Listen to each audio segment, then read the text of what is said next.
મહેસાણાના કડી તાલુકાનું લક્ષ્મણપુરા ગામ કે જે અમદાવાદના એક બિલ્ડરે કર્યું હતું દબાણ, આખરે આજે આ દબાણને દૂર કરવામાં આવ્યું। બિલ્ડરે દબાણ કરી ગામના રસ્તા બંધ કર્યાની ફરિયાદ ઉઠી હતી।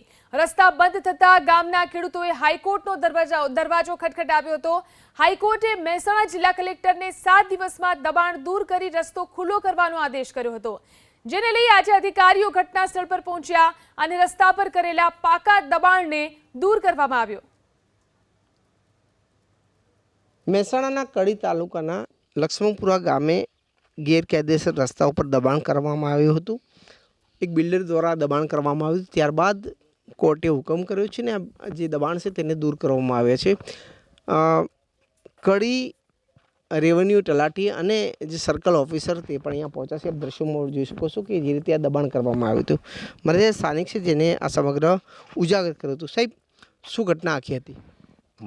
આ બખેરી ગ્રુપવાળાએ અહીંયા પ્લોટની સ્કીમ મૂકેલી હતી। ડરણ, કોલાદ અને લક્ષ્મણપુરા ગ્રામ પંચાયતના સર્વે નંબરો ખરીદેલા હતા, જેમાં મારો સર્વે નંબર અંદર હતો, પણ મારા ખેતરમાં જવા માટેનો ટોટલી રસ્તો બ્લોક કરેલો હતો અને મારા ખેતર અને એમના ખેતરનો કબજા ફેરનો ખોટો હુકમ પણ કરાયેલો હતો અને ખોટી ફ્લોટ સહીઓ કરી અને મારું ખેતર હજમ કરી નાખેલું હતું। કેટલા ગામનો રસ્તો સાહેબ?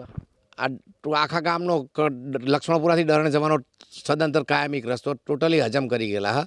અને જે બાબતે ગુજરાત હાઈકોર્ટમાં કેસો પણ ચાલુ હોય એમાં સ્ટે લઈને બેઠેલા, બરાબર। એ સ્ટે વેંકેટ આ સુધી સરકારી બાબુએ કરાયેલો નહીં અને આ તો ખાલી ક્લબ આગળનું નાડિયું લક્ષ્મણપુરા પંચાયતનું હતું એટલું જ તોડવા માટેનો મામલતદાર હાઈકોર્ટથી કલેક્ટર સાહેબના ઓર્ડરથી મામલતદારે ઓર્ડર કરેલો હતો, જે 7 દિવસમાં દબાણ દૂર કરવાનું હતું, જે બાબતે સર્કલ ઓફિસર, ગામ તલાટી અને રેવન્યુ તલાટી હાજર રહી આજની તારીખે તોડફોડ ચાલુ છે।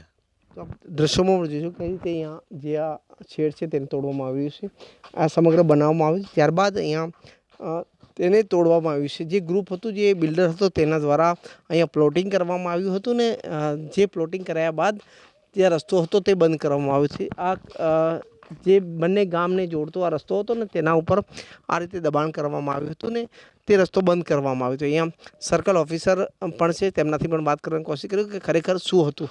જોકે અધિકારીઓ કંઈ કેમેરા સામે કંઈ પણ કહેવા તૈયાર નથી, કારણ કે બંને અધિકારીઓ હાજર છે, પરંતુ કેમેરા સામે કાંઈ પણ કહેવા તૈયાર નથી। જે રીતે દ્રશ્યોમાં પણ જોઈ શકો છો, હાલમાં આ દબાણ જે કરવામાં આવ્યું હતું તેને તોડવા માટેની તજવીજ હાથ ધરવામાં આવી રહી છે। હારૂન નાગોરી, એબીપી અસ્મિતા, મહેસાણા।